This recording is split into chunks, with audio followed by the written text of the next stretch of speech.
Conversations about building a business with business owners, both established and aspiring, like Kelly Rowland. Well, entrepreneurship is just incredible to watch it around me. I think the first entrepreneur that I met was my mama T, Tina Knows. And this is a black woman in Houston, Texas, like having every woman coming outside of her hair salon, they were fly. I remember when En Vogue came in there and all of these different artists came in there, and I thought it was so incredible to watch her be so fabulous in the salon. But she came home and she'd make us food, and it was like a thing. I was like, wow, you can do it all. Maybe. The creator of Black Entrepreneurs Day is Daymond, who you know from ABC's Shark Tank, and the iconic FUBU brand. We're going to talk about FUBU in just a moment, but thanks for coming in. Oh, I am excited to be here, man. I appreciate it. Best thing ever before shrimp and grits. All right. I know it's early. Let me start here. We're going to talk about Black Entrepreneurs Day in a moment, but I know that there are some people who are just in this moment of transition who are a little worried. Yeah. Are you optimistic for entrepreneurs? I'm always optimistic for entrepreneurs because entrepreneurs will change the world, you know. So whoever's going to be in office 4 years from now or 40 years from now, what does that matter to me?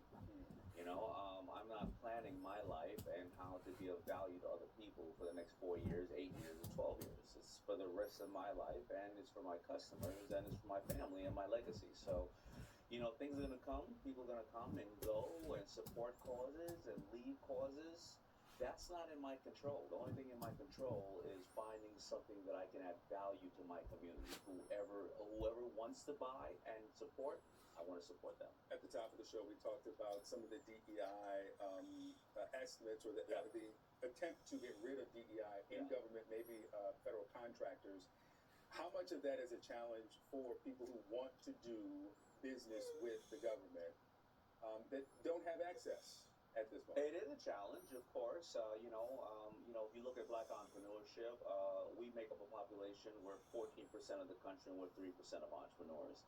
And you need to have people that work and think within your system that look like the people you serve. And a lot of government workers and people like that are people of color, and women and veterans and various other things like that. So you're just going to have inferior products, more of inferior products, if you don't look and think like the people you serve within your system. However, a better thing to think about is large corporations are now saying, we don't care what the government is saying, we must do this because of social media, various other things. We need the transparency to say, we are making with people that look and think like you. And that's exactly why JP Morgan Chase and all the people came out to support, and Salesforce to support my program, because internally they have a mandate that they're like, I don't care what the government's doing. This is what we must do. There is also the pressure from the other side on companies like John Deere and, I don't want to misname Miller, other companies that have reduced, kind of pulled back on Jack Daniels as well, their DEI. You know, DEI can get very tricky, but you've pulled up somebody, perfect example. I know John Deere, and 4 or 5 of the executives been there 40 years are African American. And their program, they may think about reducing that there, but yet they're trying to gain back and give incentives to go and get 20 million acres of farmland that was owned by African Americans that were boxed out of their rightful properties and ownership. And that's their program. So they're doing and they're walking the walk instead of just talking the talk. It all depends on if you are going to serve your customer. Let's talk about Black Entrepreneurs Day. Let's talk about it. Big day, year 5, and you have brought it for the first time to Atlanta. I brought it to Atlanta. I brought it to the mecca of Black entrepreneurship, and I love it. And I actually got awarded a proclamation by Mayor Dickens and the Congress people out here. And it's absolutely been amazing, and we had a really amazing night. Actually, we watched Flavor Flav play 3 instruments. You know he can play up to 14, I believe. He's a surprise every time I see him. Fascinating. Entrepreneurs came out, and we gave away, and we hit the mark of over $1 million giving away, and we funded now, giving away grant-free money to over 40 businesses, African-American-owned businesses. I started 5 years ago, and today we are in Atlanta, and I love it. What do you tell people, because I imagine there were some in the audience who are considering entrepreneurship and are not yet entrepreneurs. What's the advice for people who are just standing at the edge and not yet taking that leap? Do the power of broke. You know, African Americans, we're resilient people. We've been bartering and trading since the beginning of time, but we've never formalized it. It's always been a side hustle, right? Do the power of broke and do your homework and create a structure. That's the most important part. The financial intelligence, creating a structure in a business so that when you do want an investment, I can actually invest in you.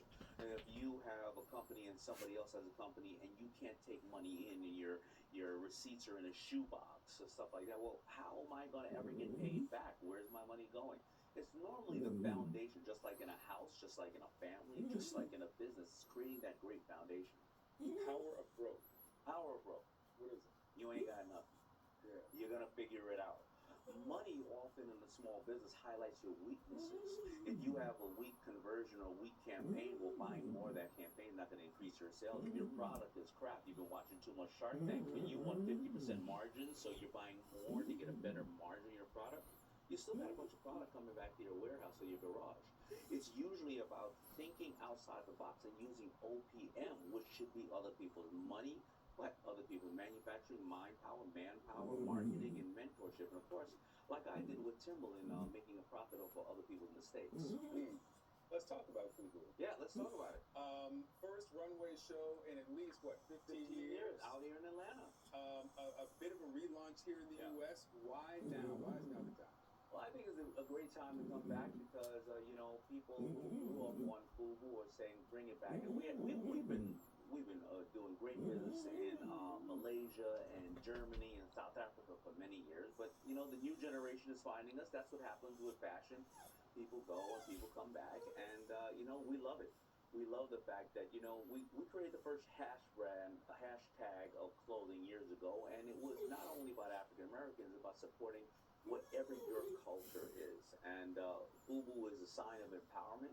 And people want it back, so we're here to bring it back, and we love it. I certainly had my Fubu. Yeah. I certainly did. Daymond John, Thank you for having me, man. Thank you so Appreciate much. it.